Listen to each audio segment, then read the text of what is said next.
Morning. Mawabwino ndi the next the black teacher. Ndabweranso ndi update. Kumano update ya FIFA World Cup. Kunali magemu osangalatsa dzulo usiku wangothawu. Spain kulimbana ndi Cristiano Ronaldo ndi Portugal. Komanso America, timu ya United States of America kulimbana ndi Belgium. Imeneyi kuli chinkhani ndithu tadikilirani. So padakali pano kwangotsala ndithu magemu awiri kuti makota finals line up ipezeke ndithu bwinobwino ya makota finals. Komano matimu ambiri aku Europe ndi amene akupanga dominate kulowa mu matimu 8 osala aku quarter finals. Tikudziwa kale kuti kuli England, kuli Spain, kuli Switzerland. Switzerland sinamenyebe game yake. Koma kuli Norway ili kumeneko, kuli France ili kumeneko. Then kudikilirabe Argentina ipanga decide ikamenyana ndi Egypt. Sitikuziwa sitinganenere kuti Argentina ikubwera kuma quarter finals. Egypt ita kupanga surprise tikuti mmene World Cup ikuyende, right? So Argentina ndi Egypt akathana kumeneko tiona kuti abwere ajoine kumene kukundi ndani. Ndiye kuli Colombia ilimbana ndi Switzerland amene awinenso kumene kuku abweraso kuma quarter finals. Koma padakali pano matimu amene achulukako ndi aku Europe. Ndiye magemu amene achitika usiku wathawu yoyambirira inali ya Spain ndi Portugal. Cristiano Ronaldo anthu maso anali kumeneko sanaoneke dzulo. Goti wa anthu ena sanaoneke dzulo. Game imeneyi inafika nditu 90 minutes ili 0-0. Ndipo zimaoneka ngati kuti Portugal imayembekezera kuti mwina tiro wa extra time.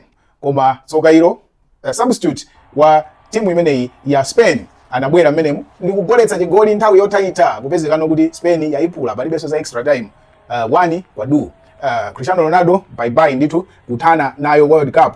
Anthu ambiri amakhulupirira ndithu kuti Cristiano Ronaldo sali mu form yayi wakula ndithu wakula sali mu form komano inali game yomalizira taona misozi ndithu akusazika.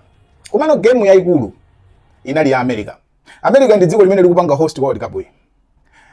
Nanena dzulo kuti kupanga host World Cup limodzi ndi Mexico ndi Canada. Ndi Mexico inatulutsidwa ndi England, Canada so inatulutsidwa. Ndiye anatsala host ndi America. Ndiye zisanachitike zonsezi kunali controversy. Munamva anthu akunena za Donald Trump amene ali president amene sajita manyazi ndi corruption sajita nayo manyazi.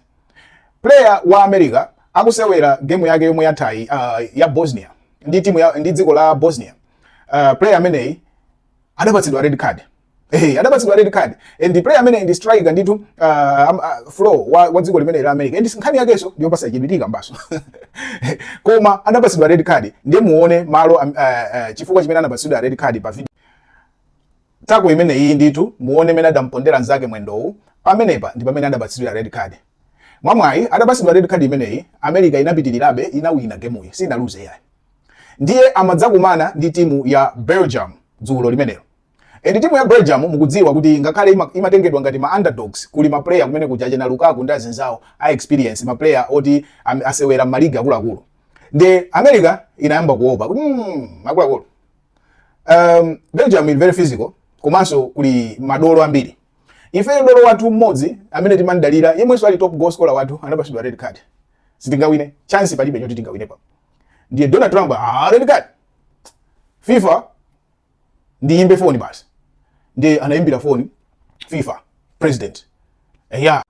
Donald Trump ndi FIFA president ali ndi ubale wina wake odabwitsa.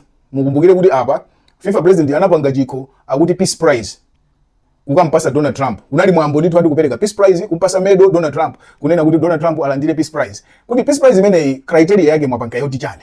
Kunali majaji. Kunali anthu ena amene amapikisana nawo kuti wawina. Adavota ndani. Zonse palibe anamumpasa ati peace prize tapereka. So awiri wawo ulindika corruption ikena kake. Ndiye Donald Trump nayenso kupanda manyazi anaimba phone. Ndiye adaimba phone ndikunenanso ku media yaso kuti adaimba phone. Imene jasina red card ya. Imene ijayo ama player aja anangogundana. Iyeyo ndithu kulankhula ngati referee. Ngati amadziwa mpira.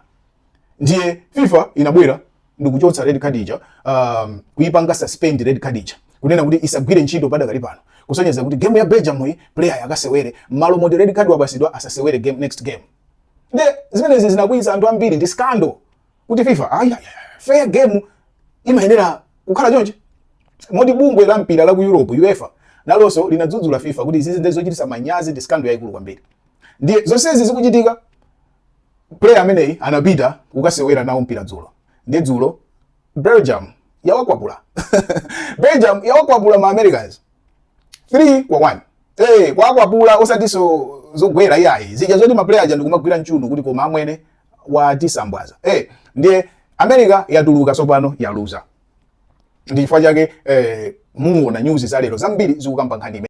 Ndiye ndinanena kuti za nyamata ameneyi Floyd, player ameneyi ndi nkhani inanso yomwe ili very hypocritical kwa Donald Trump. Donald Trump ndi boma lake amayesesa kusintha malamulo a dziko la America kuti achose zimene zimatchedwa kuti birthright citizenship. Birthright citizenship ndi chani?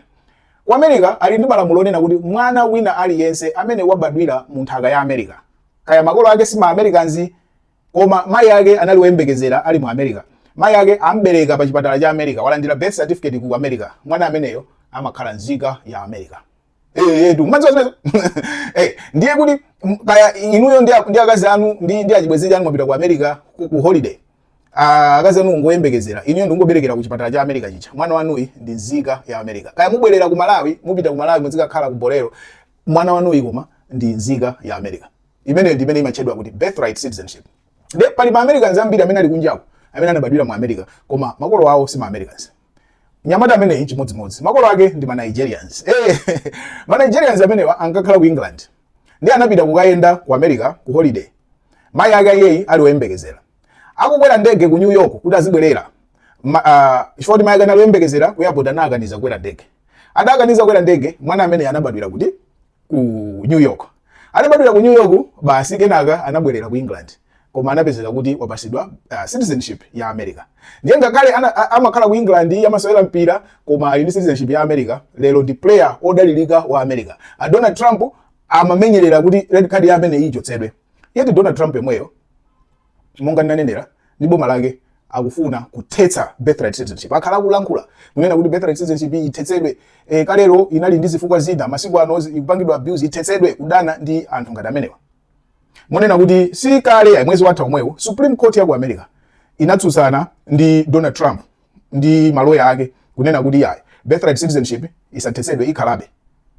Komano Donald Trump ndi boma lake akupanga appeal akufuna kuthetsa birthright citizenship. Yet lero likuwalikabo akunyadira player yemwe anabadwira ku America through birthright citizenship ndi makolo aku Nigeria. Ngati simayidzatira nkhani imene you are updated. Ndilekesere pamene pandine Nesta the Black Teacher. FIFA World Cup ikukomera komerabe.